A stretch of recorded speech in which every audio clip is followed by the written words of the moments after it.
আমরা যদি নির্বাচিত হই, প্রথমত আমি যেটা মনে করি যে একটা নিরপেক্ষ প্রশাসনিক ব্যবস্থাটা নিশ্চিত করার জন্য আমরা চেষ্টা করব, এবং সুশাসন নিশ্চিত করাটা হবে আমাদের প্রধান দায়িত্ব। কারণ আমাদের দেশে যেটা হয়, এমপি কে অনেকে মনে করে যে উনি উন্নয়ন করবেন, উনি রাস্তাঘাটের উন্নয়ন করবেন, উনি স্কুল কলেজের উন্নয়ন করবেন। আসলে রাস্তাঘাটের উন্নয়ন, স্কুল কলেজের উন্নয়ন আমাদের মন্ত্রণালয়গুলো নিয়মিতভাবে তারা করে থাকে। কিন্তু রাজনীতিবিদদের দুর্নীতি পরায়ণতার কারণে এই কাজগুলো যথাযথভাবে হয় না।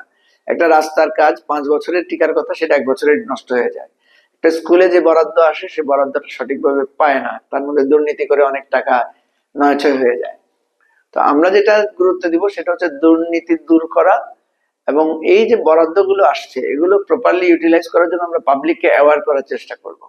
দ্বিতীয় হচ্ছে আমরা প্রায়োরিটি সেট করব, যে কোন কোন জায়গাটাকে আমাদেরকে গুরুত্ব দিতে হবে। আমাদের অনেক সময় দেখা যায় যে সংসদ সদস্যরা বা জনপ্রতিনিধিরা মানুষকে খুশি করার জন্য নানা প্রজেক্টে টাকা বরাদ্দ দেওয়ার চেষ্টা করেন, এবং তার নিজের স্বার্থটাকে সেখানে সে সামনে রাখেন।